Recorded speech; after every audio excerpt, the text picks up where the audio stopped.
मालिनी महोदय, आम् प्रार्थना। आम् वक्रतुण्डमहाकाय सूर्यकोटि समप्रभा निर्विघ्नं कुरु मे देव सर्वकार्येषु सर्वदा।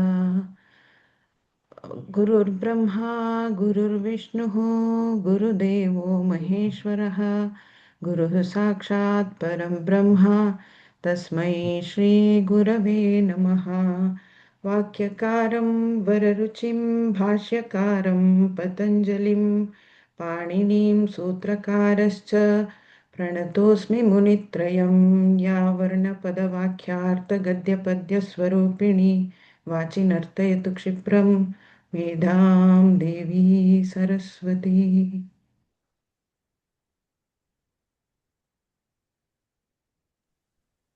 धन्यवादः भगिनी। सर्वेषाम् अस्माकं मालिनी वर्गे स्वागतम्। अस्माकं प्रवर्तमानः विषयः कः इति चेत् शानच् प्रत्ययः इति खलु। शानच् प्रत्ययस्य सप्तमः पाठः अस्माभिः दृष्टम् पूर्वस्मिन् वर्गे। इदानीं एकः गृहपाठः दत्तः आसीत्।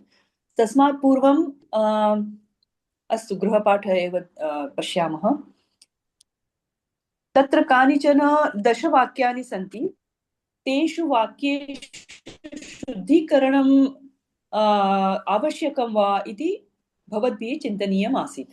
तर्हि शुद्धीकरणस्य आवश्यकता अस्ति वा? अस्ति चेत् अशुद्धं तस्मिन् अशुद्धं किम् अस्ति, तस्य शुद्धीकरणं किं भवति इति सर्वं चिन्तनीयं। तर्हि दशवाक्यानि सन्ति। एकमेकं वाक्यं स्वीकृत्य वयं चिन्तनं कुर्मः। अस्तु। दृष्टानि वा वाक्यानि वाक्यानि एकवारं। have you all seen the sentence once at least? आम् आम् महोदय। आम् महोदय। अस्तु। एक minute. Is your voice breaking or only am I hearing No, voice breaking. breaking? No, I'm not audible. I mean, ma'am, your voice is breaking and can't hear your voice.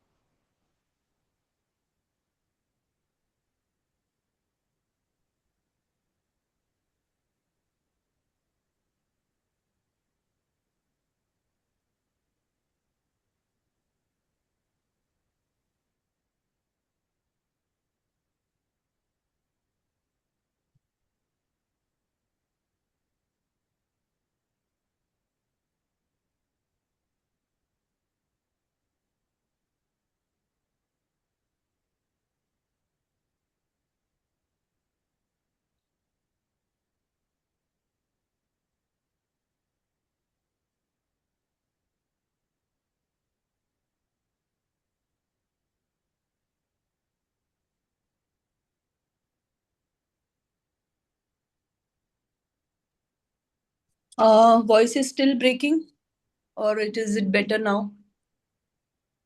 Now better, Mahoday. Better, but very feeble. I hear it very Now it is okay, I despite the think. full volume. Yeah, okay. Okay. I think now it is okay. Yeah. Okay, let us start. So this problem is going to persist. So question number 3, that is okay. The first sentence, Prathamam Vakyam asti, Bhunjamanah Atithihi Truptah asti va. All can talk. Whoever has thought about it, or your opinions, what is the Shuddhikaranam, Yatkimapi Bhavatya Bhavatam Manasi asti, Vadatu. भुञ्जमानः अतिथिः तृप्तः अस्ति वा? अत्र शानजन्त, हाँ, शानजन्तः शब्दः कः? भुञ्जमानः इति। भुञ्जमानः। हाँ, तत्र किमपि शुद्धीकरणम् आवश्यकं वा? अतिथिः नास्ति, अतिथिः must be. अत्र अक्षरदोषः अस्ति। भुञ्जमानः शुद्धं, भुञ्जानः भुङ्क्ते भुञ्जते, भुञ्जानः अतिथिः।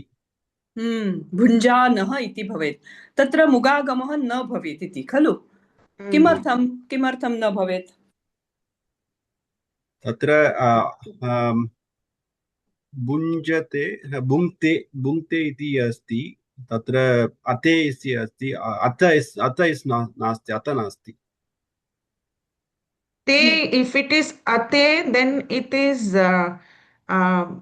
Bunjate, Pratama, what is that? Bunjate, Bunjete, Bunjante. In that No. first one, we have to take and see if it is ate, then it is manaha. Then if it is ete, it is then ana. See, let us have a look at the rules first. Okay, just scroll up. Where were those rules in Saptamaha Patha? Kalu? Just go there. पञ्चमनियमः हाँ, पञ्चमः नियमः एक सर्वैः कृपया उद्घाटयतु पञ्चमः पाठः पृष्ठसङ्ख्या किम् अस्ति का अस्ति 140 in Hindi. हाँ 120 in English. 121 विंशति अधिकं एकशतं हाँ अस्तु तर्हि सप्तमः तत्र नियमः. Here are few roots that are okay, not this, they're irregular. They are the irregular roots. Panchamah, khalu?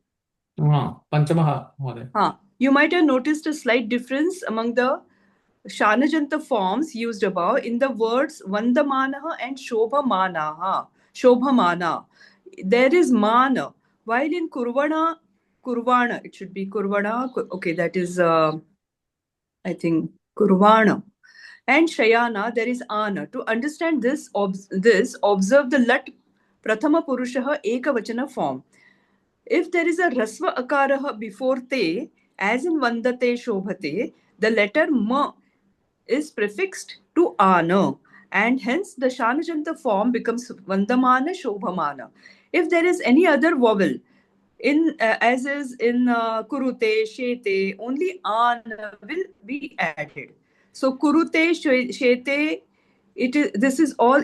So you have to look at the lat prathama purushaha ekavachanam, right? And then there, if the angam is adantam, then you have to add mugagama. If the angam, that is just before the pratyaya, what is the pratyaya?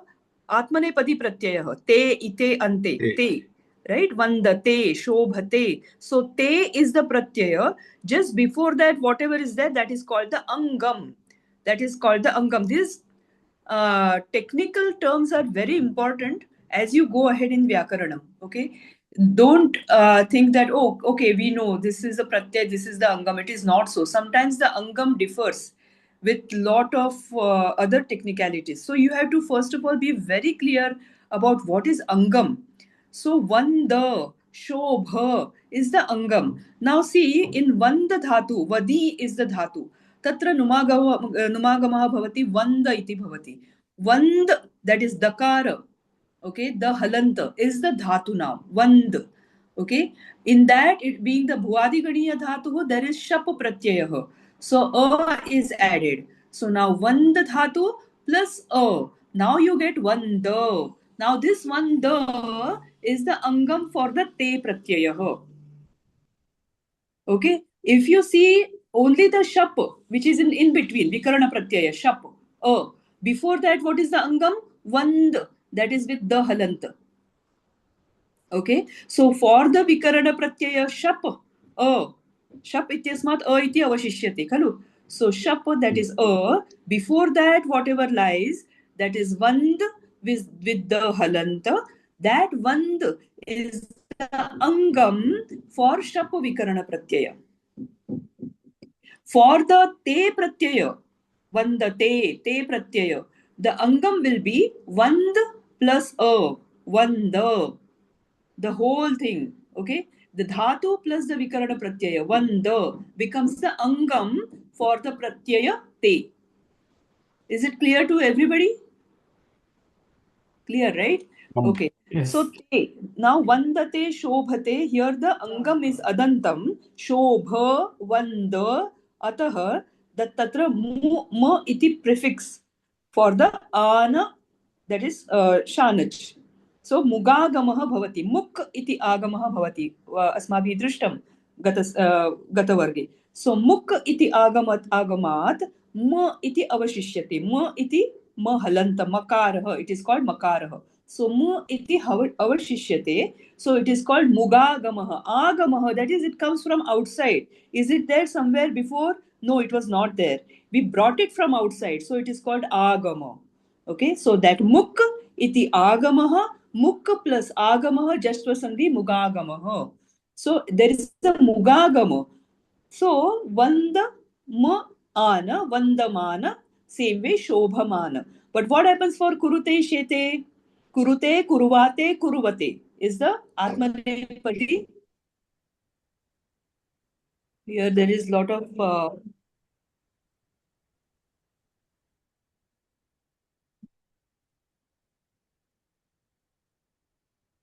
so kurute, kurvate, kurvate. Out of that, take the lat lakara prathama purusha ekavachanam kurute. Now te pratyay is the pratyaya. Keep it aside. So for the te pratyaya, what is the angam? Kuru is the angam. Kuru, how it happened? Kru, dukrui karane. Kru is the dhatuhu. Tasmat u iti vikarana pratyaya. There are some steps involved. Okay. After that, what you get is kuru. Kuru ukarantam angam for te iti pratyayah. So now, is it adantam angam? Is it the angam that is ending with a? No, it is not. It is the ukarantam angam. Right? It is the ukarantam angam. Atah tatra mugagamah na bhavati is the rule. So this was just the punasmaranam, what we saw last time. Same way shete, sherate, shete, shayate, sherate, right? Shete, shayate, sherate. So shete is the she iti adadi ganiya dhatu. Tatra te iti atmanepadi pratyayah. तस्मात् पूर्वम अंगम अदंतम अस्ति वा नास्ति एकारांतम अंगम अस्ति शे इति अस्ति अतः तत्र अदंतम अंगम नास्ति इत्यतः तत्र मुगागमः न भवति श्रूयते खलु ध्वनिः खण्डितः भवति वा हा अस्तु okay so this is the basic rule now where were we were on those sentences so bhuj iti dhatu. Now, last time we saw it has got two meanings. One is palana and second is abhyavahara. Right? Palana and abhyavahara. When it is palana, okay, when it is palana, that is raksha karna, rakshan karna, that is to raksha. Okay, if it is the protection is the meaning, then it is the palana. If it is a palana, then it is the parasmai padi dhatuhu, then it becomes bhunakti. Then you have to attach the shatru pratyay. See how linked it is. Everything is linked. Dhatuhu ekah eva. Bhuj iti dhatuhu. Parantu yada bhuj dhatoho palana iti palanarthe asti. Bhuj dhatuhu palanarthe asti chet. Tat parasmai padi dhatuhu bhavati. Dhatuhu parasmai padi asti chet. Shatru pratyayah bhavati. That we have seen for the shatru parasmai padinah dhatavah shatru pratyayah yujyate. And the second, the another meaning, aparah arthah bhujadhatoh abhyavahara nama bhojanarthe athava khadyarthe to eat in the meaning of eat. So abhyavahara, then it becomes the atmanepadi. Bhunkte, bhunjate, bhunjate are the rupani. So bhunkte is the atmanepadi. When it is atmanepadi, you have to attach the shanaj pratyay. So what happens? Bhuj plus ana. Bhuj tatra rudhadi ganiya dhatuhu atah na comes in between. It falls in between bhuj plus bhu and ja. Ityas etayoho madhye nakarah bhavati atah bhunj iti bhavati. Bhunj plus ana atra bhunja iti asti. Jakarah asti. Tatra adantam angam na asti. खलु अदन्तमङ्गं नास्ति भुञ्ज जकारः अस्ति भुञ्ज इति अस्ति भुञ्ज plus आन भुञ्जान this is how we get भुञ्जान hope it is clear to everybody any doubts how we have derived भुञ्जान everybody is clear right If any doubts, please ask. So instead of bhunjamana atithihi, now since he is a atithi, we must have given him something to eat for his, adaratithyam and all. So is he truptah, atithihi truptah asti va? That means there the bhuj dhatuhu abhyavahare ityarthe asti. Iti asti chet tatra atmanepadam bhavet, atmanepadam bhavet chet shanaj pratyayah bhavet. हाँ, शानजन्त भवेत्, अतः भुञ्जानः. सो भुञ्जानः अतिथिः, मालिनी भगिन्या उक्तम्, अतिथिः, थी ह्रस्वः भवेत् तत्र. अतिथिः is wrong. अतिथिः. Okay, second sentence. भयं तन्वानं कथाम् अहं श्रावयामि. भयं तन्वानं कथाम् अहं श्रावयामि.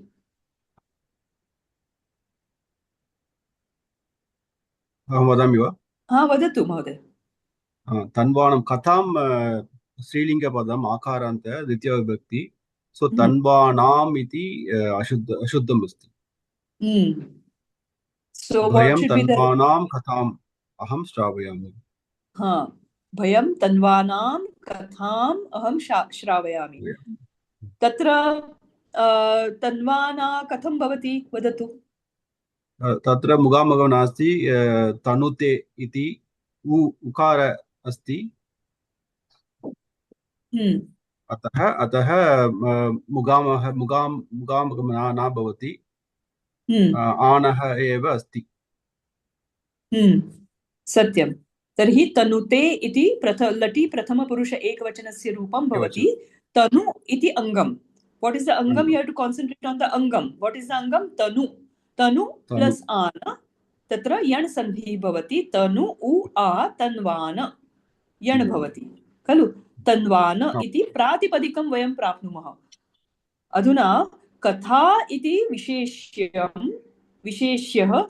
Tanvana is the visheshanam. Atah tanvana katha iti bhavati. Katha कीदृशी कथा? तन्वाना कथा. तत्र तन्वाना कथम अभवत्? तत्र स्त्री प्रत्ययस्य योजनेन.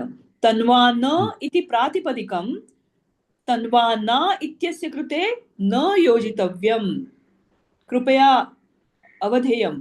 तन्वाना इति प्रातिपदिकं तन्वाना इत्यस्य कृते न योजितव्यं.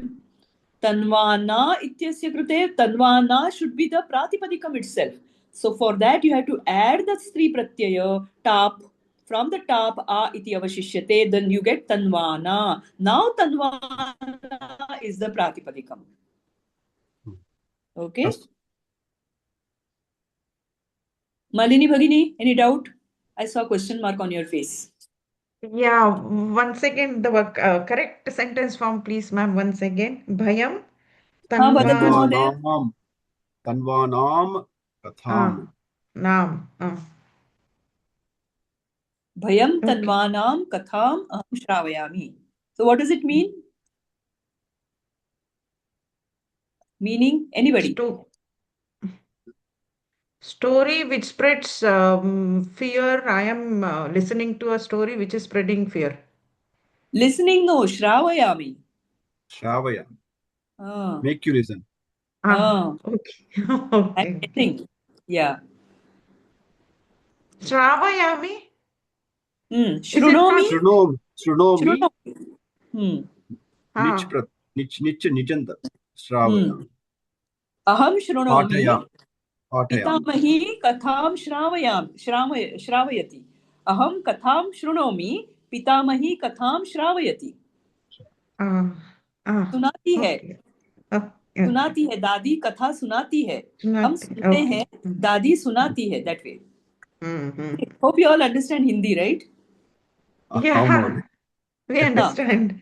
Understanding is also okay. Like, I know Ritesh Mahodaya and Deepak Mahodaya understand definitely, but I don't know about you three, I don't know. No, so, I understand. Everybody understands, right? Speaking might be a problem, yeah. Because this is a common language, Indian language, where I can express myself in a better way. English is not always the, doesn't become the support all the time. Sometimes it becomes difficult. The moment you are out of your state, you will understand Hindi, ma'am. I'm out of my state. I'm not in my state, so I understand Hindi. अस्तु अस्तु. Okay, third sentence. Dhanam yachamanaya balikaya geetam geetam. So beautiful sentence. Dhanam yachamanaya balikaya geetam geetam. Ritesh Mahodaya, have you thought about this? No, Mahoday, but I can try. Try. Dhanam yachmanaya balikaya geetam geetam. Why to geetam geetam? No, you try to translate this sentence first.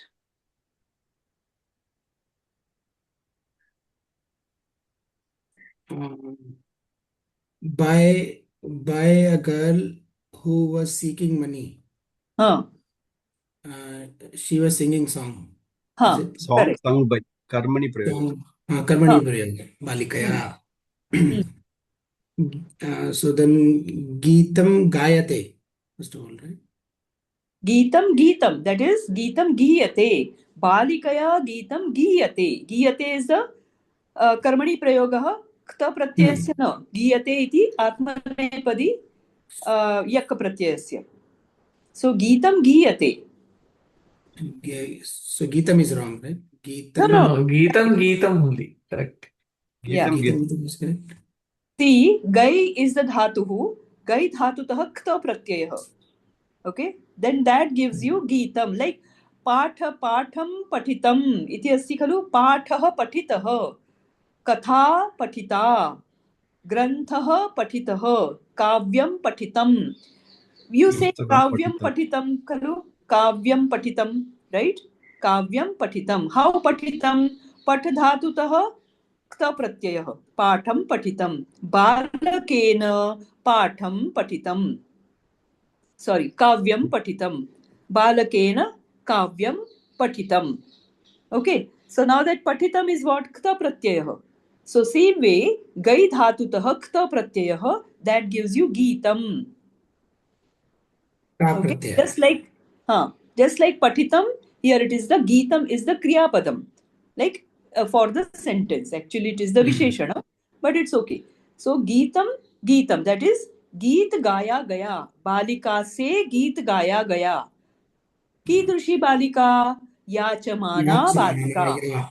So yachmana ya balikaya dhanam geetam.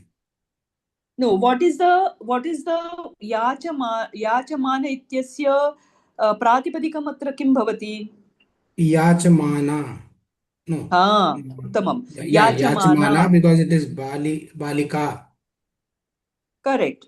Now बालिकया इत्यस्य कर्मणि प्रयोगः अस्ति. बालिकया. So याचमाना इत्यस्य किं भवति? Yachmanaya. Yachamanaya balikaya. Yeah. Geetam. So Dhanam geetam. Correct. So dhanam will remain as it is. Dhanam yachamanaya balikaya geetam. Correct? Avagatam va Malini Bhagini? Deepak Mahodaya? Next, Deepak Mahodaya karotu. Fourth one. Atra vardhamanayaha makshikaनां कृते किमपि उपायं योजयतु. Mute मध्ये अस्ति. Oh, अस्तु. श्रूयते वा? आमां श्रूयते. श्रूयते.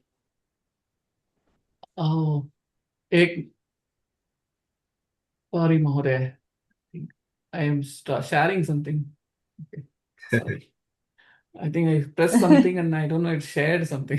I was confused. Okay, one second. Let me read the sentence. Atra vardhamanayaha makshikaanaam krute kimapi upayam yojayatu.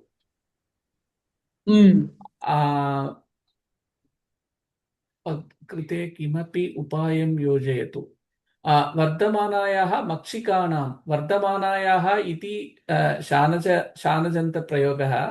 मक्षिकाणां षष्ट्यर्थे षष्ट्यर्थे अस्ति मक्षिकाणां बहुवचनं बहुवचनं षष्ठी बहुवचनं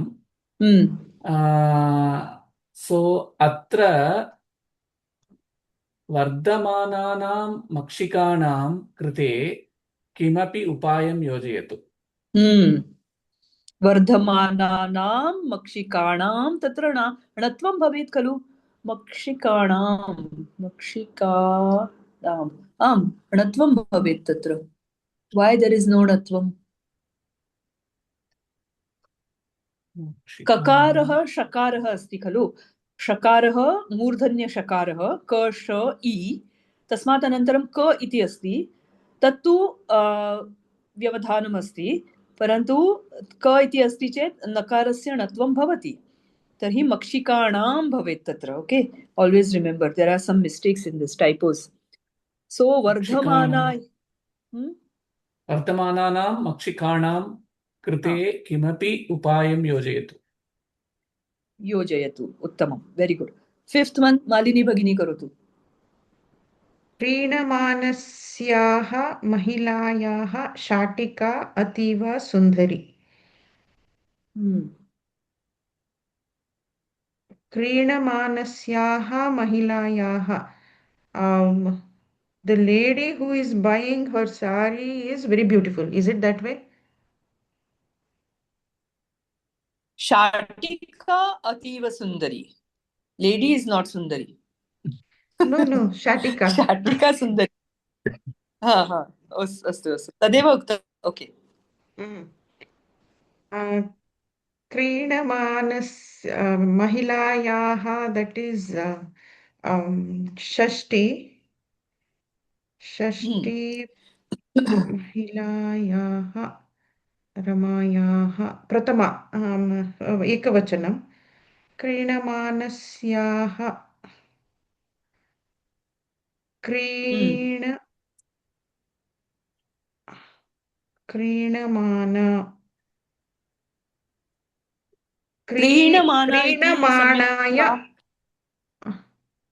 क्रीडमाणायाः सम्यक् अस्ति वा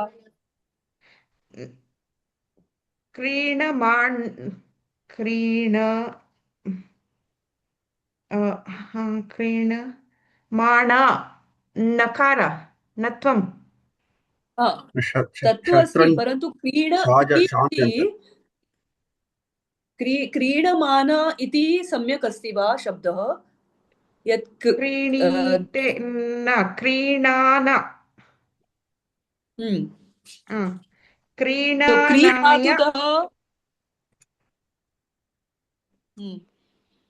क्री धातुतः आत्मनेपदी रूपाणि कानि भवन्ति क्रीणीते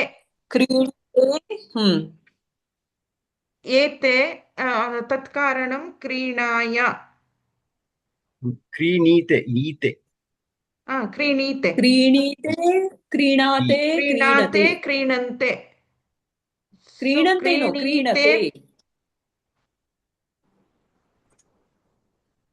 अष्टाध्यायी.com ओपन अस्ति वा उद्घाटयतु क्रीणीते क्रीणाते क्रीणते सो क्रीणीते इति भवति अत्र प्रत्ययः ते इति प्रत्ययः तस्मात् पूर्वम् अङ्गं कीदृशम् अङ्गम् अस्ति वदतु इ इति अङ्गमस्ति इ इति अस्ति नास्ति अदन्तम् अङ्गं नास्ति अतः आगमः न भवति खलु तर्हि किं भवति प्रातिपदिकं क्रीणान that is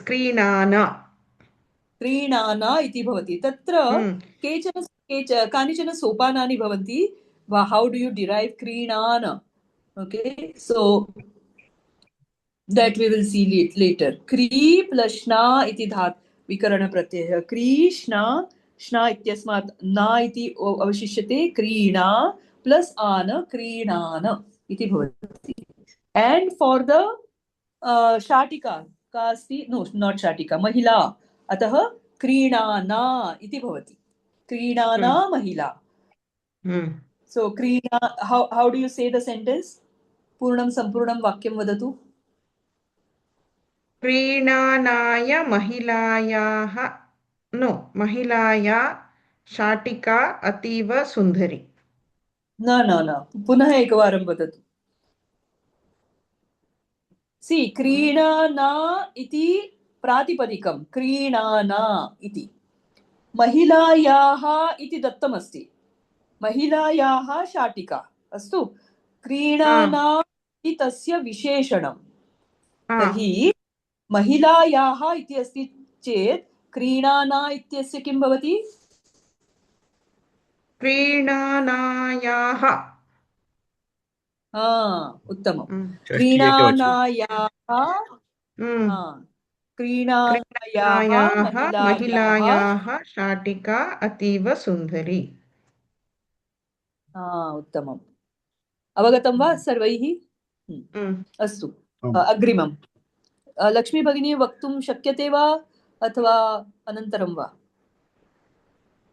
अस्तु, बालाजी महोदय करोतु। फलानि चिन्वानस्य बालकानाम् अद्य पाठशाला नास्ति। सो बालकानां षष्ठी बहुवचनं। तो चिन्वानस्य तत्र अशुद्धमस्ति। चिन्वानानां चिनुते लट्लकार एकवचनं चिनुते। सो तत्र अङ्गम् उ अस्ति, मुखामगम नास्ति। अथवा चिन्वानः, चिन्वान प्रातिपदिकं चिन्वानः। सो चिन्वानानां बालकानाम् अद्य पाठशाला नास्ति। उत्तमं। फ्रूट्स् चिनुते। वदतु वदतु। चिन्वानानां बालकानां, सो अद्य पाठशाला नास्ति। So the class, school or class is not there of the boys who are picking the fruits. Okay, yeah. So चिनु प्लस आन इति भवति। तत्र का सन्धिः? चिनु उ प्लस गुण यण् सन्धिः। यण् सन्धिः, सम्यक्, यण् सन्धिः। यण् सन्धिः। उकारस्य किं भवति? वकारः भवति। इकारस्य किं भवति? इकारस्य यकारः भवति। ऋकारस्य किं भवति?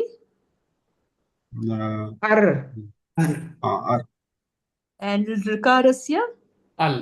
अल्। अल्। अस्तु, ओके। सो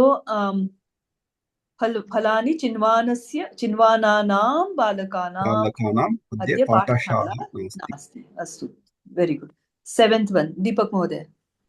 स्थालिकां गृह्णमानायाः बालिकायाः नाम किम्? think गृह्णीते इति लटि एकवचनं, गृह्णीते। धातुः गृह् धातु, ग्रहणे, ग्रह graha upadane is the dhatu. When you say the dhatu, always make it a practice to say its meaning also. Like it automatically comes, once you have a little practice. For example, bhu satya, sattayam. When we say what is the dhatu, don't only say bhu, say bhu sattayam iti. So then that meaning stays in your mind. So graha is the dhatu, graha upadane is the dhatu. Okay, then what happens? गृह्णाणा इति प्रातिपदिकं षष्ठी एकवचने गृह्णाणायाः। सो पूर्णवाक्यं स्थालिकां गृह्णाणायाः बालिकायाः नाम किम्? उत्तमम्। स्थालिकां गृह्णाणायाः बालिकायाः नाम किम्? What is the meaning? The girl. What is the name of the girl who is who is holding the plates, Uttamam. grabbing Plate. yeah, Plate. plate. Yeah. Plate. Correct. Okay. The next one, Ritesh Mahodaya. युध्यमानस्य सैनिकानां परिवारः चिन्तिताः सन्ति.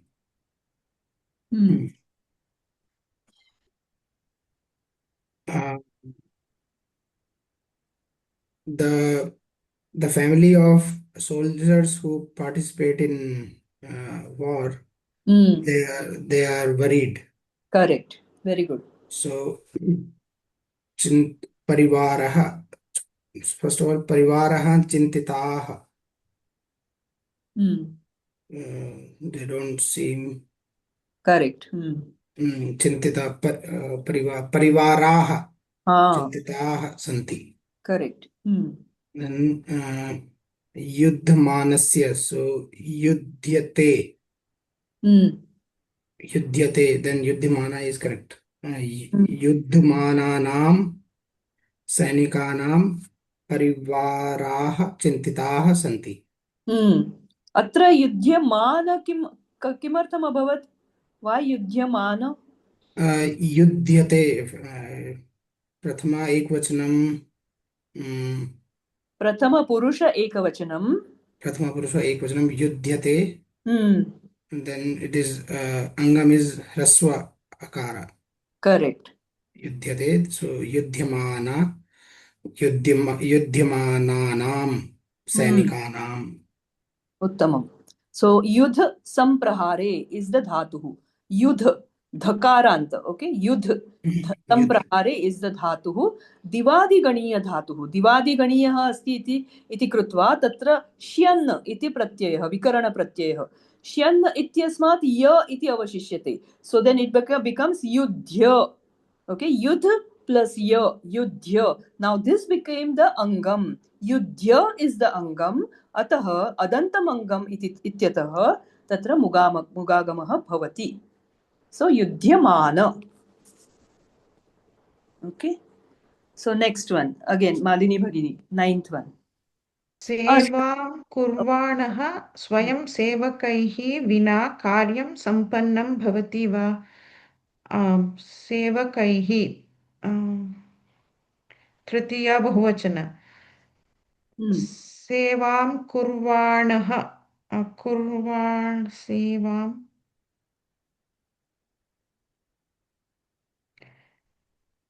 कुरुते, कुरुते अते अस्ति चेत् कुर्वाण,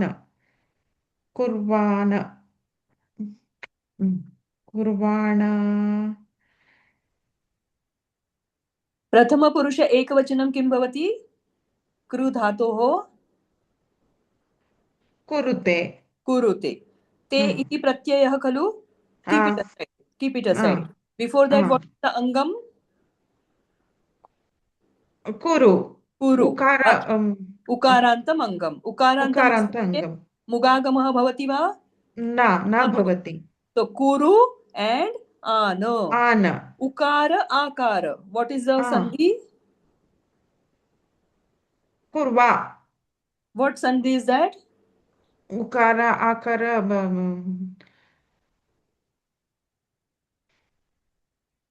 Guna. Again guna. No. Yan. Yan. Sorry. I'm sorry. You said guna before also. Yan. It is yan. Yan. Ukarasya vakarah. So yan. So now what did you get? Kurvana. Pratipadikam it labhyate. Kurvana swayam sevakah iti visheshana visheshya bhavah. Tatra swayam sevakaihi iti tritiya bahuvachane asti. Same vibhakti vachanam atra anayatu. Tarhi kurvanaihi. Simple. Okay. So what is the sentence? सेवां कुर्वाणैः स्वयं सेवकैः विना कार्यं सम्पन्नं भवति वा? What is the meaning?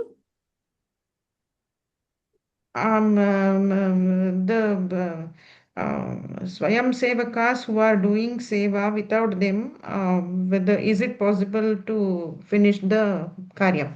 कार्यम् okay very गुड now विना इत्यस्य सह काः विभक्तयः भवन्ति द्वितीया तृतीया पंचमी हाँ सो द्वितीया तृतीया पञ्चमी तस्मात् तृतीया अत्र दीयते द्वितीया पञ्चमी अपि भवति नौ द्वितीयायाः अपि च पञ्चम्याः उपयोगं कृत्वा वाक्यं करोतु केनापि यत्नं क्रियते चेत् वरम् एनिबडी कैन ट्राई सेवां कुर्वाणां स्वयंसेवकं विना वचनं न परिवर्तयते आम् केवलं विभक्तिः परिवर्त्यते परिवर्तिता भवति तर्हि वचनं तु सेम् एव समानं बहुवचने तर्हि किं भवति द्वितीया स्वीकरोतु सो द्वितीया बहुवचने किं भवति स्वयंसेवकान् इति भवति तर्हि कुर्वाण इत्यस्य किं भवति कुर्वाणान् कुर्वाणान् इति भवति सेवा सेवां कुर्वाणान् स्वयंसेवकान् विना कार्यं सम्पन्नं भवति वा पंचमी सेवां कुर्वाणात् स्वयंसेवकात् विना that is all एकवचने बहुवचने सेवा स्वयंसेवकेभ्यः तर्हि कुर्वाण इत्यस्य कुर्वाणेभ्यः पूर्णं वाक्यं सेवां कुर्वाणेभ्यः स्वयंसेवकेभ्यः विना कार्यं सम्पन्नं भवति वा ओके अस्तु 10th वन बालाजी महोदय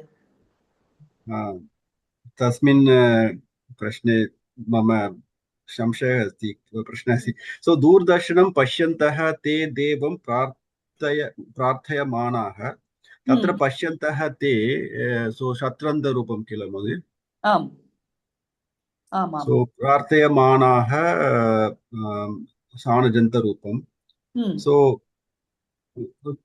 कस्य विशेषणं प्रार्थयमानः ट्रान्स्लेशन् करोतु भाषान्तरं करोतु दूरदर्शनं पश्यन्तः ते देवं प्रार्थयमानः सो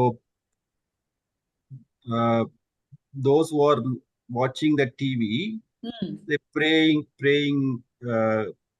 to the God or praying God so पश्यन्तः अपि च प्रार्थयमानः इति उभयोः अन्वयः ते इत्यस्य सह भवति इत्यनेन सह भवति ते इति विशेष्यं पश्यन्तः शत्रन्तविशेषणं प्रार्थयमानः शाणजन्तविशेषणम् अस्ति वा यस् मम चिन्तनं देवम् इति मम चिन्तनं पश्यन्तः आल्रेडि ते इति शब्दस्य विशेषणम् अथवा अतः देवस्य विशेषणम् इति मम चिन्तनम् इदानीम् अवगच्छामि कथं देव इत्यस्य न भवति इति देव इति द्वितीया विभक्त्याम् अस्ति द्वितीयविभक्त्याम् अस्ति सम्यक् द्वितीयविभक्त्याम् अत्र कुत्रापि द्वितीया विभक्ति दृश्यते वा पश्यन्तः अपि च प्रार्थयमानाः इत्यस्मिन् न दृश्यते दूरदर्शनम् is another thing we are discussing about the kriyapadam right so प्रार्थयमानाः अपि प्रथमा विभक्ति बहुवचने भवति अतः न भवति देव इत्यस्य अपि च if you do the translation you understand the meaning in a better way अस्तु सो ते पुल्लिङ्ग बहुवचने अस्ति सो प्रार्थयमानः प्रार्थयमानो प्रार्थयमानाः वचनमपि सम्यक् एव तत्र शुद्धं किम् इति दूरदर्शनं पश्यन्तः ते देवं प्रार्थयमानाः सो प्रार्थयमानाः ते देवं दूरदर्शनं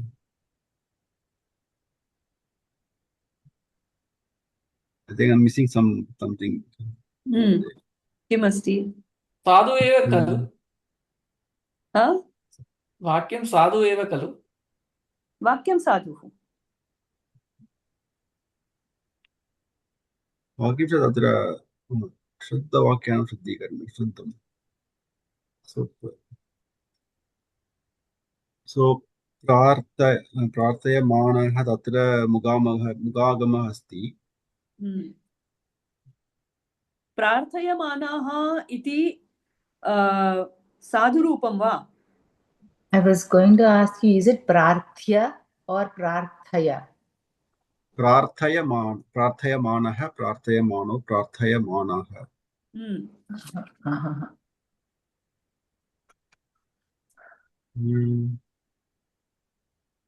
आत्मनेपदी प्रार्थयते अस्ति वा सम्यक्? आम्। ओके। अर्थ इति चुरादिगणीय धातुः आत्मनेपदी धातुः अर्थयते इति भवति। प्रा उपसर्गः भवति प्रार्थयते। करेक्ट। चकार अस्ति।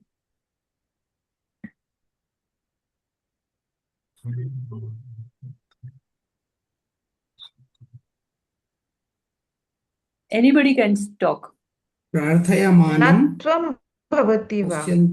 पश्यन्तः प्रार्थयमाणाः न नो था अस्ति न तत्र नत्वं न भवति। प्रार्थयमानः न। प्रार्थयमानं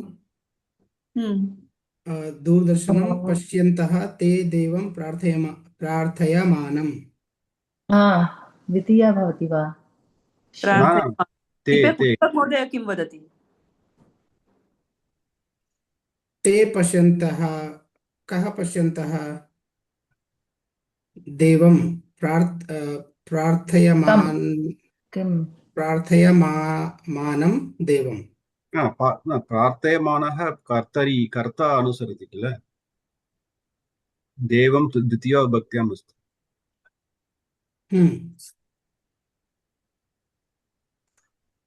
प्रार्थयमानः इत्युक्ते अर्थं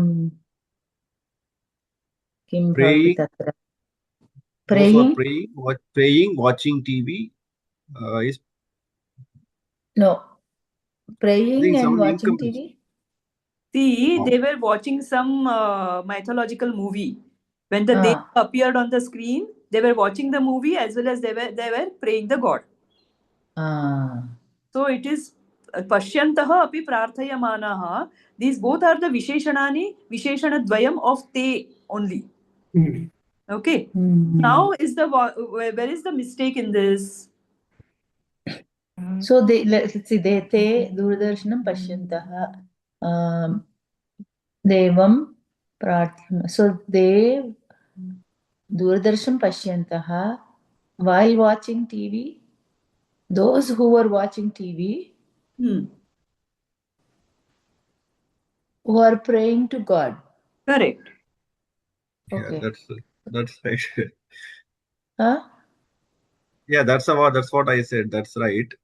Yeah, but I'm unable to find the mistake, Mohdey. There is no mistake. That's what I thought, Mohdey. I thought there was no mistake said. Deepak Mohdey, I asked you, you should have said it assertively. Yeah, there is no mistake. I said sadhu kila. He said without confidence. He said without confidence. It's okay. Even if you're not confident, you can say. It's not. You need not be correct all the time. It's okay. It's okay to make mistakes. That's okay. So that's what I said at the top again. Ashuddha Vakyanam. So I thought, okay, everything has some mistake. Ashuddha Vakyanam Shuddhikaranam Karotu. That doesn't mean every Vakya is Ashuddha. Who told you? That's right. That's right.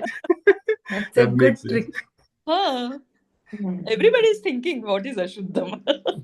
No, actually, I spent time when you sent this one. 10th question, I spent time. I searched it also. I'm not able to find. Okay, so anyhow, that will be solved in the class. Okay वयम् अष्टमं पाठं प्रति गच्छामः। तत्रापि समानमेव अस्ति विभक्तिप्रयोगाणाम् उपयोगः इति, परन्तु एकवारं पठामः।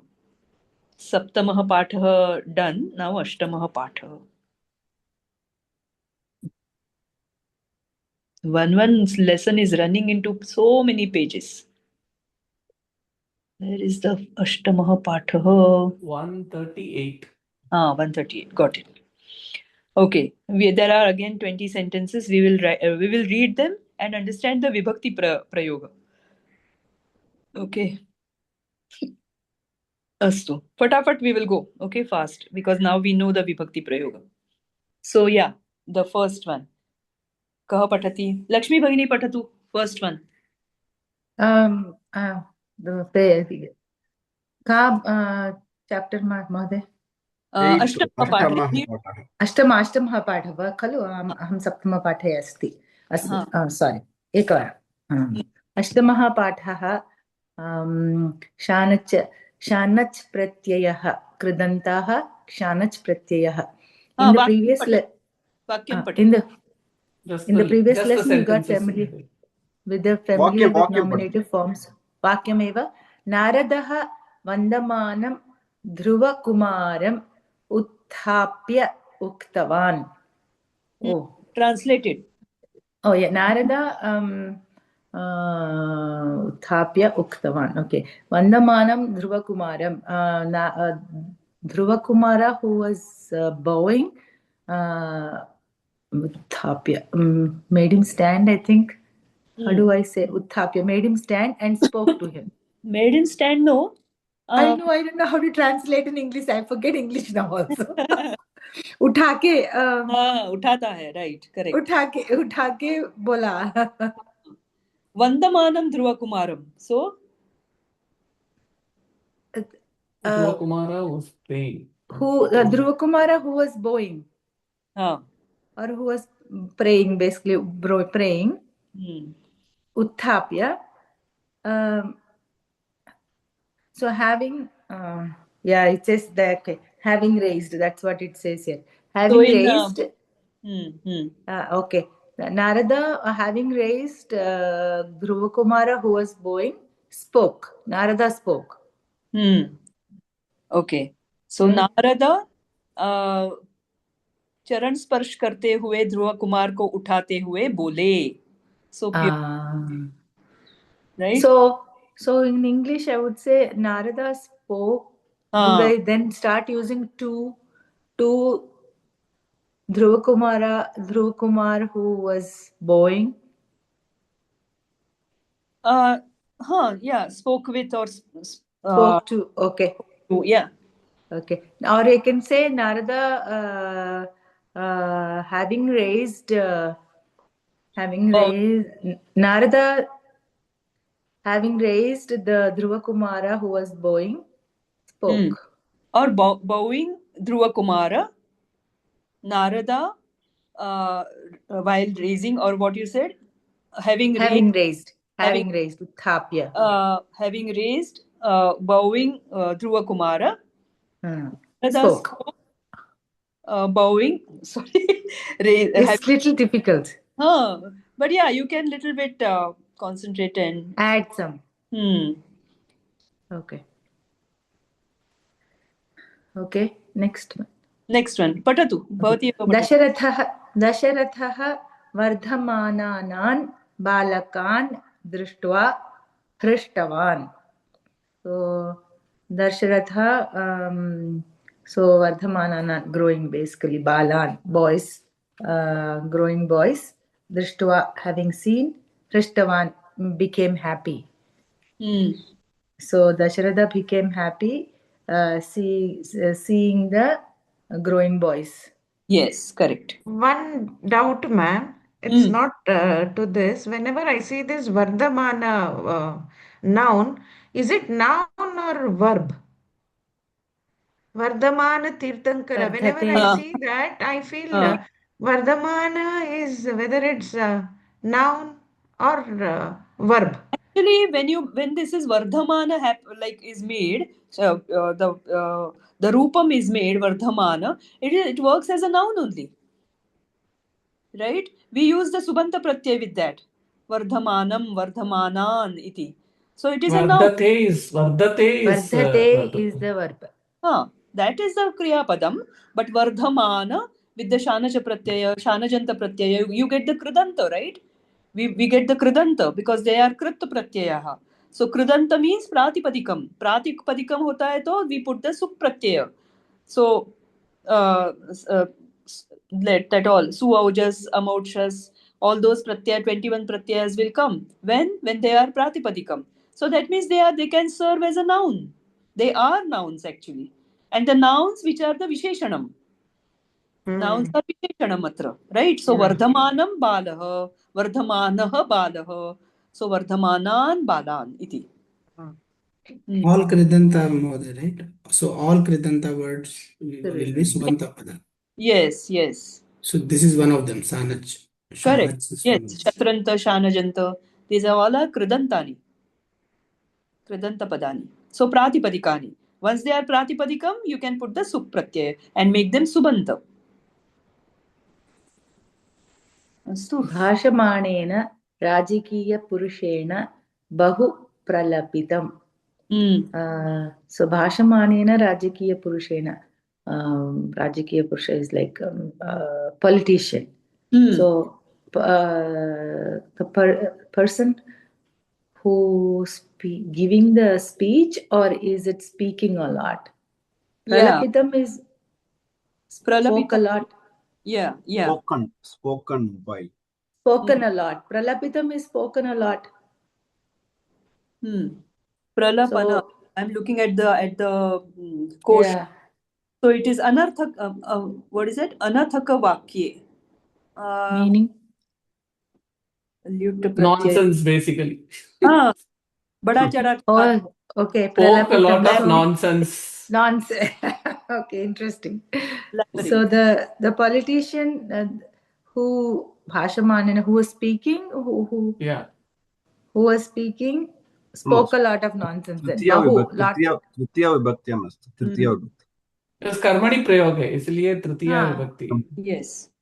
Karmani va bhavya by mohoday. the Bhashamanena, by the politician. Yeah. A lot of nonsense was Pralapitam. spoken. Yeah. Yes. Lot of nonsense was spoken by the politician. By the politician. eloquent Bhashamanena. No, speaker. Bhashamana means speaker. Speaking. Correct. A lot of nonsense. Nonsense, I don't know, was spoken by the speaking politician. A lot was blabbered by the speaking politician. Okay. Pralapitam. Okay. Karyam kurva. Sorry, man. Agre gacchama va? Yeah. Karyam kurvanaihi sarvairapi prayah phalam labhyate eva.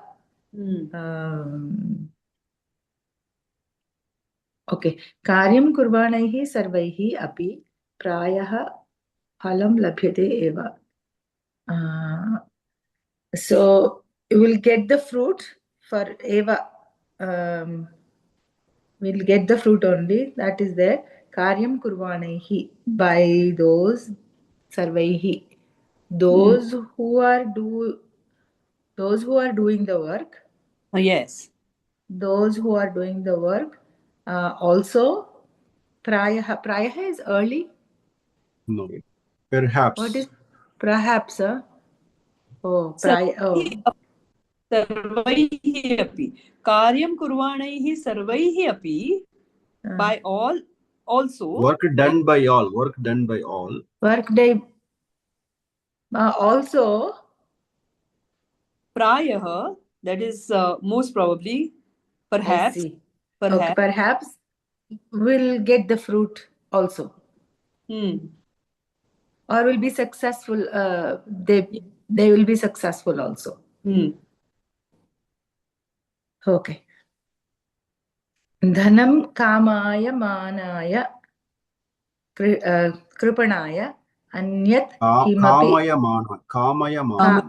Kamaya manaya kripanaya anyat kimapi na rochate.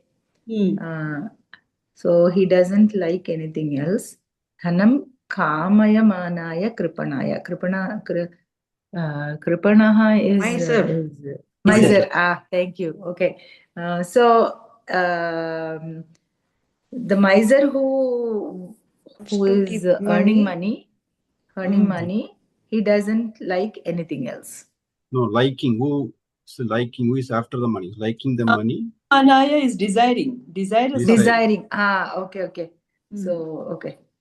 The miser who is desiring money does not, that's why kimapi na rochate. Okay. That is where I was trying to understand. Okay. He doesn't like, who to him he is desiring. Okay. I just saw the meaning there down there. Thank you. He doesn't like anything else. Correct. Balaji Mahodaya, next one. Sixth one. Come on.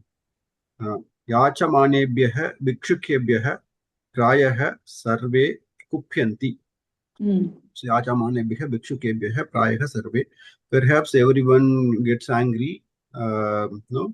याचमानेभ्यः, the person who is begging. भिक्षुकेभ्यः. Correct. याचमानेभ्यः भिक्षुकेभ्यः प्रायः सर्वे कुप्यन्ति. So तत्र चतुर्थी विभक्ति बहुवचनं किल महोदय? Yes, कुप्यन्ति. कुपधातोः चतुर्थी विभक्ति. कुप्यते. चतुर्थी बहुवचनं. Actually, you know what? There is no sutra for कुपधातु.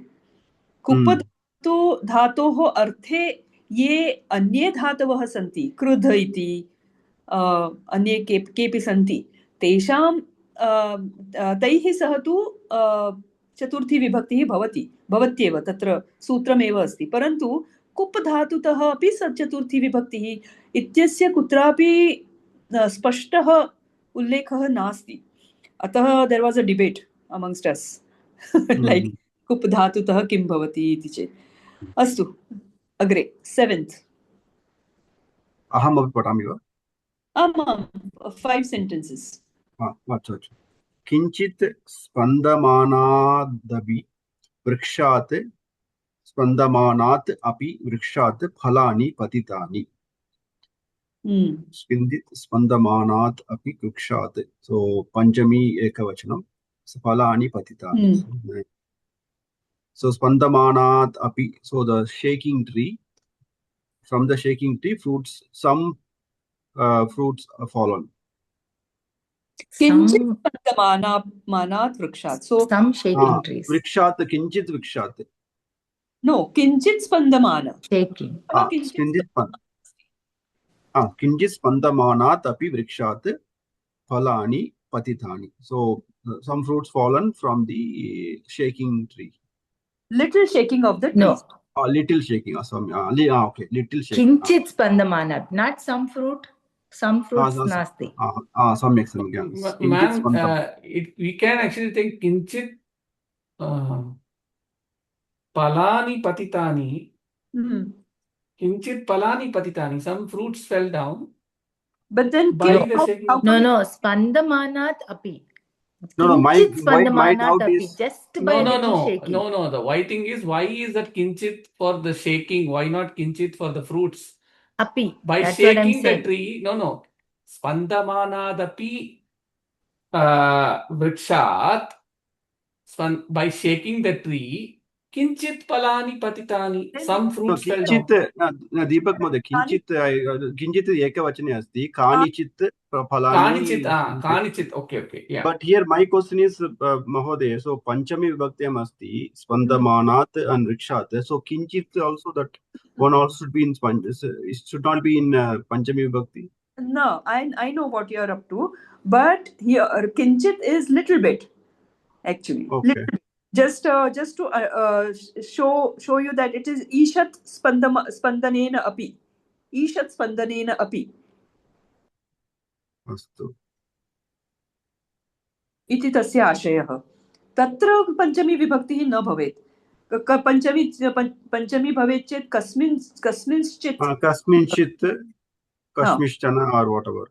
But then it will be the visheshanam of vrikshat. Kasminchit spandama. Kasmin nasti. Kasmachit. So then it will, sorry, not from the tree. No, it's not about from the tree. It is even a little shake, even by a little shaking. That so is why it is kinchit. No, vrikshat. That's why Mahodaya is explaining. This is not, should not be in Panchami. This kasmachit, it will go directly with vrikshat. but it is they don't want to say that with out of some shaking tree. It is not that by little shaking of a tree. That's what they mean. So then that Okay. kinchit doesn't have any anvaya with any of the words. Kinchit means a little Okay. bit. Ishat. Arthe. Okay. It is not related to vriksha. Vriksha. It's not related to vriksha. It's related to the Visheshanam. You can do it. It is not wrong. But here what they mean is a little bit of shaking. Shaking. Okay. Okay. And अत्र अस्तु. किञ्चित् अव्ययम् अस्ति वा? किञ्चित् या किञ्चित् इति अव्ययम्. प्रायः अव्ययरूपेण अस्ति. अत्र अव्ययरूपेण एव अस्ति. अस्तु. अग्रे पठामि वा महोदय? आमाम्. गुहासु वर्तमानेभ्यः व्याघ्रेभ्यः मृगाः भीताः. So वर्तमानेभ्यः व्याघ्रेभ्यः. So पंचमी बहुवचनम्. So मृगाः भीताः. So animals are afraid of from the Vartamanebhyah Vyagrebhyah. So the one who the tigers who are in the caves or dens. Correct. What is the dhatu here? Bhita. Mrigaha Bitaha. Vartamanebhyah. It is what dhatu? Vartate. Vardatu. Vartate, vartete, vartante. Vritu vartane dhatu. Vritu vartane. Vrit. Vritvat. Vritvat. Samik. Vritvat. Bhashanam आरभमानस्य उपन्यासकस्य अभिमुखं सर्वे स्वमुखं परिवर्तितवन्तः. So भाषणम् आरभमानस्य उपन्यासकस्य अभिमुखं सर्वे स्वमुखं परिवर्तितवन्तः. So all स्वमुखं परिवर्तितवन्तः means they all change their face. They Turned their face. Turned. Turned their face. Towards. Meaning is given here. Face off, not the face of movie. Samukam. Swamukam. So they change. Okay, they turn the face. Turned. Turned. Okay. So turn. So this means turn towards the speaker. The Bhashanam, the starting, the maybe the course, discourse starting. But before they were abhimukham. Abhimukh. Okay. Now away is my understanding. No. Isn't it? Upanyasasya abhimukham. So first they were abhimukham. Shruyate va? It says upanyasasya upanyasakasya abhimukham. Of okay. Yeah, it's there. Okay, then on the maybe. They prathamam abhimukham asan. Abhimukham asan. When he started with the bhashanam, sarve swamukham parivartitavantah. Iti mama bhavanam. When he started talking, they all turned away. So true. That's the or it must be upanyasasya abhimukam. Upanyasa is abhimukam towards him. They turned like that. Sorry, I didn't get you. Either turned towards him or turned away from him. Yeah, both are correct. I think it should be turning towards the speaker. So maybe they were chit-chatting. They were all distracted chit-chatting and they're turned towards the speaker. As soon as Bhashanam started, they all turned towards the speaker. See, why I think so in my way. Bhashanam arabhamanasya upanyasakasya abhimukham sarve, swamukham parivartitavantah. So before they were all were abhimukham, sarve abhimukham asan. I think the abhimukham is for the upanyasasya. Upanyasasya abhimukham, towards him, facing him. I would say like facing. Yeah. So all survey, they all were facing him first. Bhashana arabhamanasya upanyasakasya abhimukham sarve. Atra this is over, action is over. They all were facing the upanyasaka who was starting the bhashana. And then when he started the bhashan, they all sarve swamukham parivartitavantah is my understanding. Maybe, I don't know. Abhimukham, see that Abhimukham is making a difference. If the Abhimukham was not there, it would have been as you all are saying. Bhashanam arabhamanasya upanyasakasya sarve swamukham abhimukham abhavat.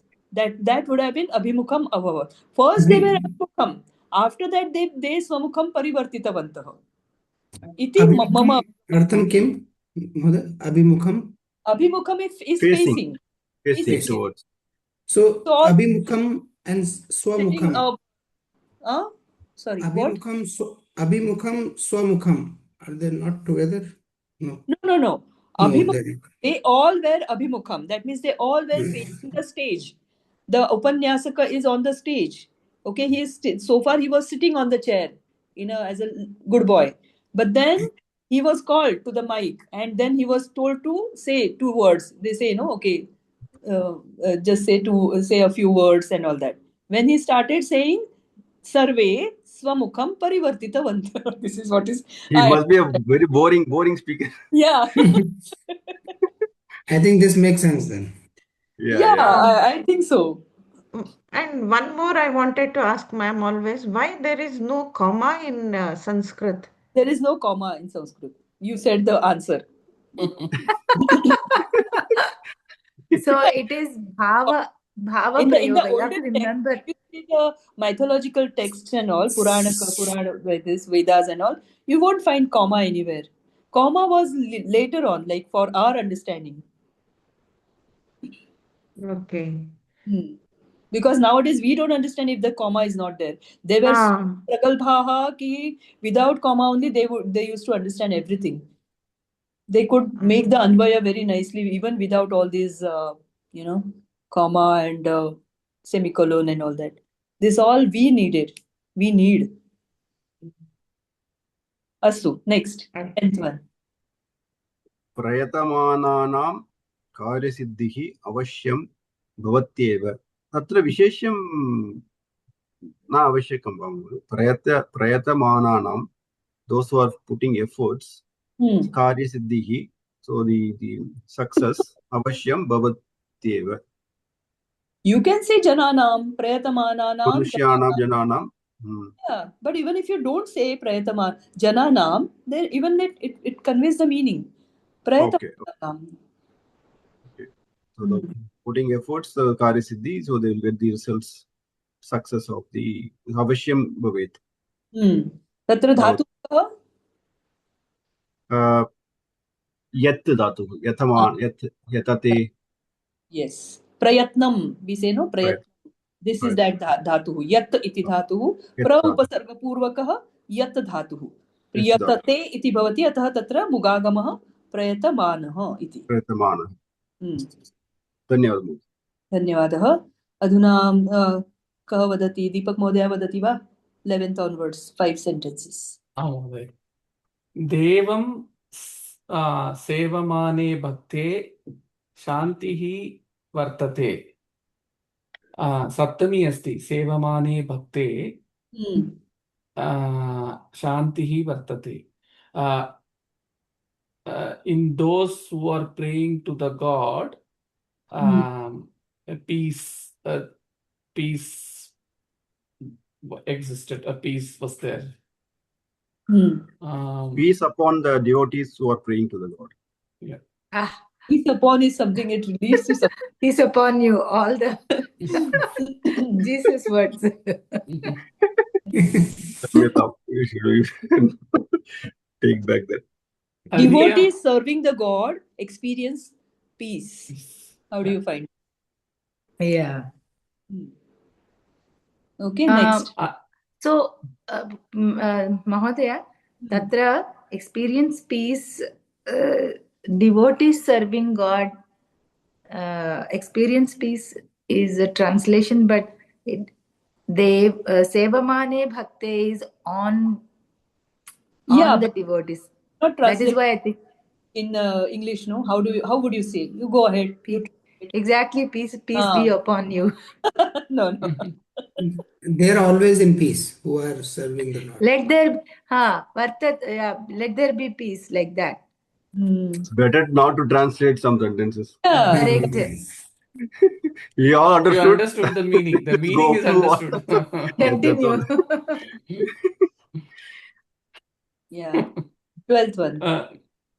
अधीयानेषु छात्रेषु श्रद्धा भवेतेव.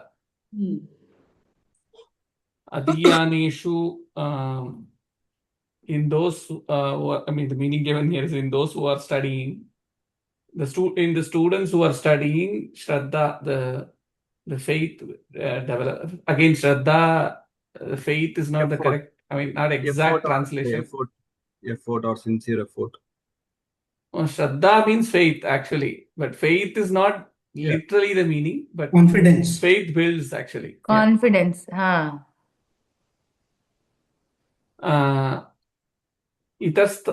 Focus. So Shraddha also is like a focus. No, Shraddha means faith. Shraddha means faith. Faith. Here it's faith. So Adhiyaneshu is what dhatu? Adhiyaneshu. Adhi. I don't know the dhatu, madam. Dhi dhatu. No. Adhite. Ing adhyayane. Adhi upasarga purvaka ing adhyayane. I think you mentioned last class. You mentioned this last class. Yeah. So that is the adhyayanam bhavati khalu. Adhyayanam. That is ing adhyayane dhatuhu. So that is always with adhi upasarga purvakah. So that is why it becomes adhite, adhiyate, adhiyante. Iti tasya rupani. So atra adhi iti bhavati. Atah mugagamah na bhavati. Adhi plus ana. Adhiyana. Agre gachamah va? I'm just looking at the utpatti. Okay, you go ahead. इतस्ततः कम्पमानां रज्जुं दृष्ट्वा सः सर्पः इति भ्रान्तिं प्राप्तवान्. Wow. Brahmasutra. Very nice. This is the Vedantic standard Vedantic example. Itastatah, I mean, here and having seen the rope which is shaking here and there, he mistook it as a snake. Yeah, he mistook it to be a snake. Assumed.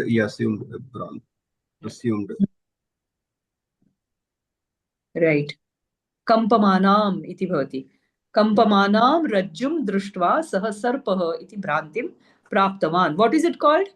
What is that bhranti called? Delusion. Delusion. Adhyasa. Adhyasa. Adhyasa. Okay. Astu. Vedanta. So, yeah. भजमानाः पौत्रीः दृष्ट्वा पितामही सन्तुष्टा. Seeing the granddaughter, bhajamanaha means singing. Doing bhajans. Yeah. Singing granddaughter, the grandmother was happy. Uttamam. Next. Badhamanaya shirovedanaya mama bhagini asvastha. Badhamanaya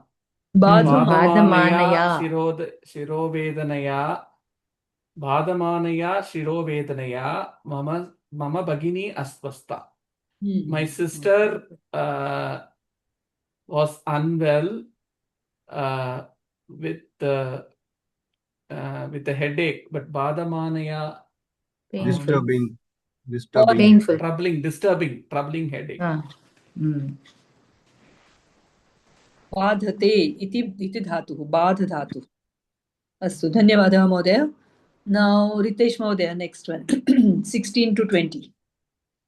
भिक्षमाणाभिः भिक्षुभिः भिक्षुकीभिः सन्तोषः अनुभूतः किम्? सन्तोषः अनुभूतः किम्?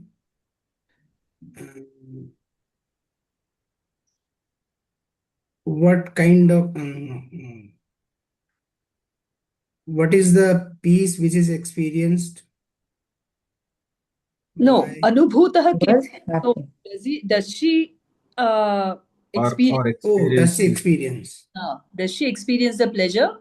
does she experience the pleasure by bhikshamana bhikshubihi by Bhikshuki giving to the beggars By begging. by begging sorry by it is Tritiya Vibhakti. Tritiya Vibhakti. So by begging, does she experience any Happiness. pleasure, Is happiness? the pleasure or happiness derived by the begging lady beggar? Oh. Bhikshuki lady beggar. Lady beggars. No, Bhikshuki Bihi, lady beggars. Bhikshuki bhi. Lady beggars. Next.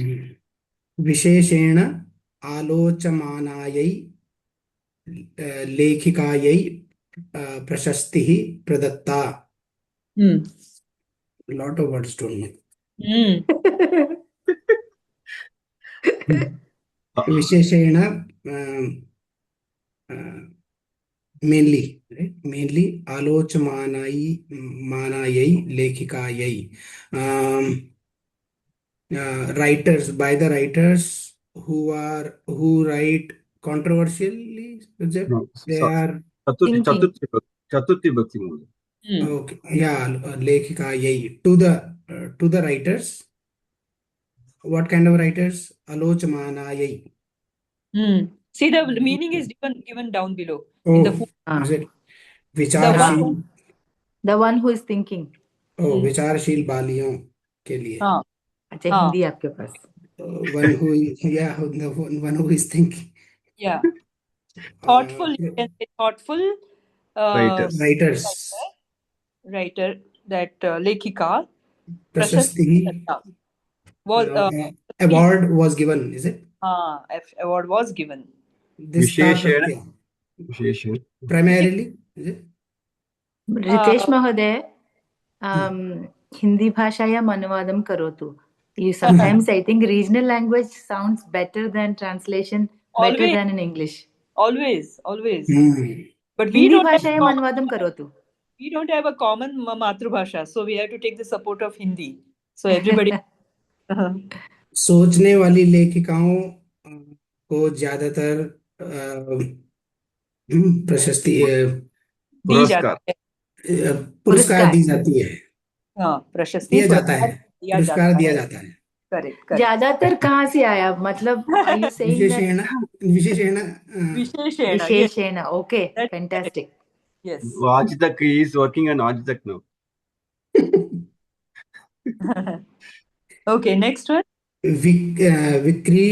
विक्रीणानाभ्यः शिक्षार्थिनीभ्यः पुस्तकं स्वीकुर्वन्तु. शिक्षार्थिनीभ्यः पुस्तकं स्वीकुर्वन्तु. So this is Chaturthi. From then Panchami. शिक्षार्थिनीभ्यः पुस्तकं स्वीकुर्वन्तु. Accept the book from Vikrinanabhyah. Sold. Selling. From those who Hindi. Vikri is selling, right? Selling. So selling students. Selling करने वाली students है. Correct. Selling करने वाली students. Hindi में बोलिए. बेचने वाली छात्राओं से. हिंदी आप पूरा हिंदी ट्रांसलेशन कीजिए, बहुत अच्छा होगा. बेचने वाली छात्राओं से पुस्तकं स्वीकुर्वन्तु. पुस्तकं. Marketing it is.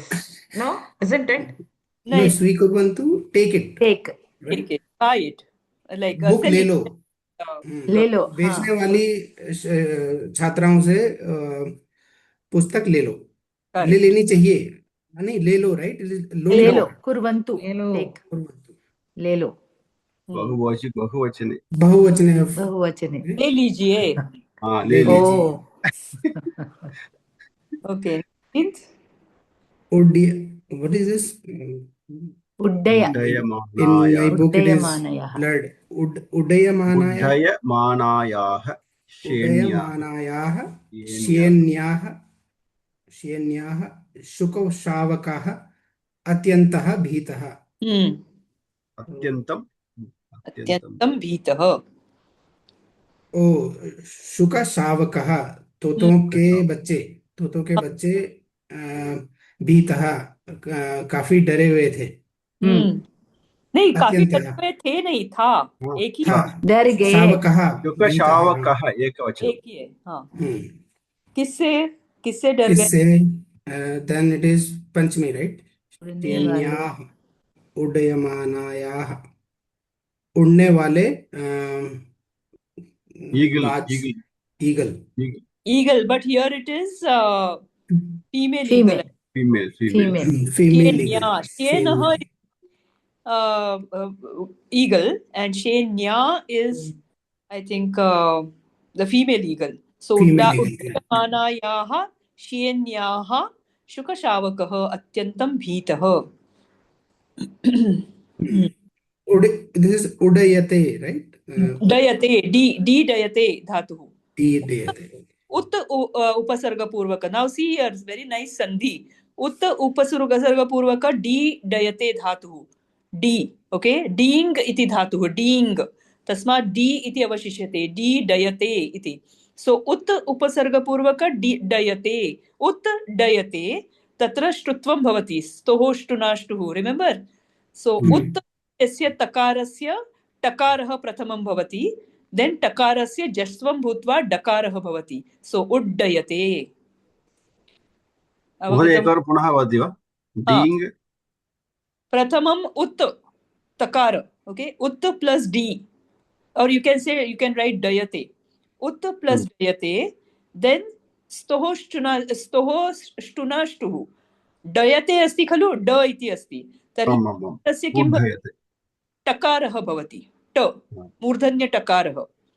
Ut, so ut dayate, and then jastvam bhutva uddayate. Uddayate. So uddayamanaha.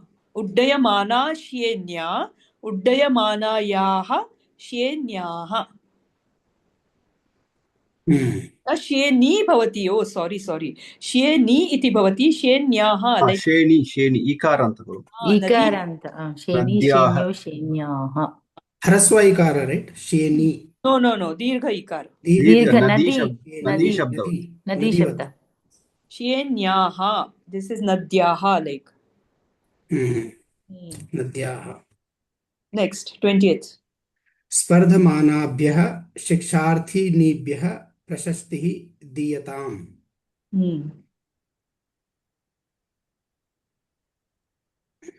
शिक्षार्थिनीभ्यः स्पर्धमानाभ्यः शिक्षार्थी, female students who were participating, award were given to them. Diyatam, they do. Let it be given. Diyatam, this is lot lagara, right? Then lot परंतु कर्मणि lot. Diyatam. So दिया जाए.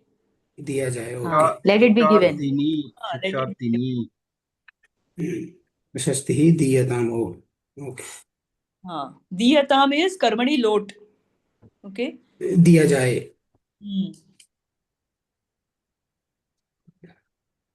अनन्तरं रावणं. 21 to 25. मालिनी महोदय.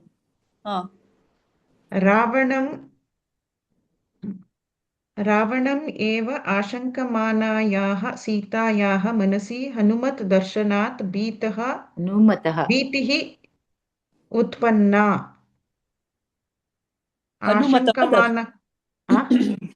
वदतु. आशङ्कमानायाः सीतायाः doubtful रावणम् एव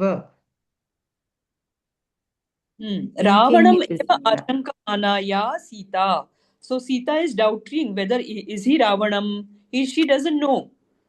So Ravanam eva that he is Ravana. आशंकमानाया सीतायाः मनसि हनुमतः दर्शनात् भीतिः उत्पन्ना.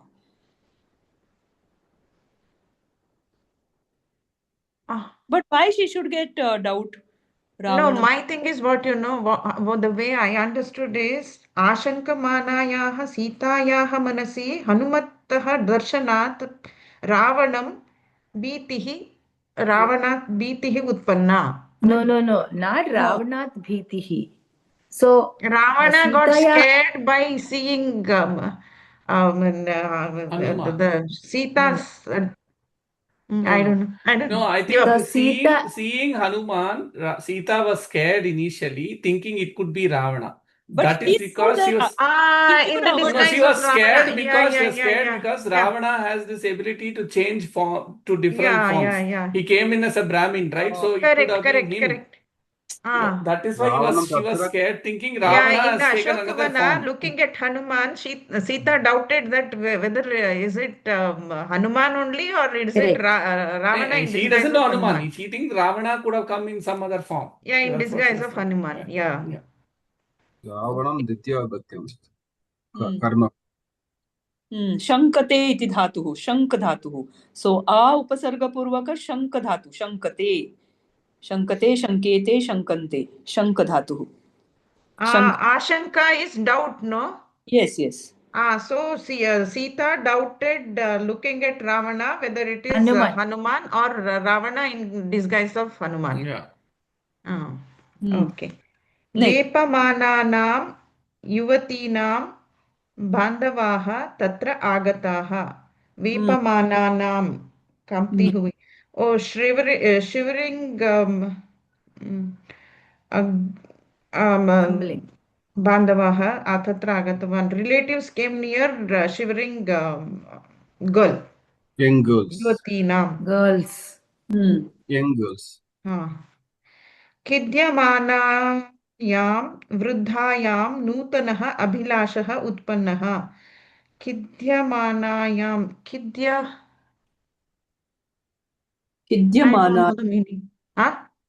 विद्यमानायां वृद्धायां नूतनः अभिलाषः उत्पन्नः. New desire arised, but खिद्यमानायां I don't know, ma'am. Yeah, we will search. Khidyate is the dhatu. Can search in Khidyate is sorrow. Stressed or tired? Stressed. No, who's not stressed. It is the regret. Kheda. Regretful. Kheda, right? Regretful ladies. Vruddhayam nutanah abhilashah utpannah. So new hope got generated in the regretting old lady. Old ladies. Yeah. Ladies, no, lady. Vruddha. Lady. Vruddhayam. Ekavachan. Yeah. Okay. Next one. Spardhamanasu bhalikasu Shalini Tikshnamati. Shalini is, amongst competing girls, Shalini is Tikshnamati, very fast. No, sharp.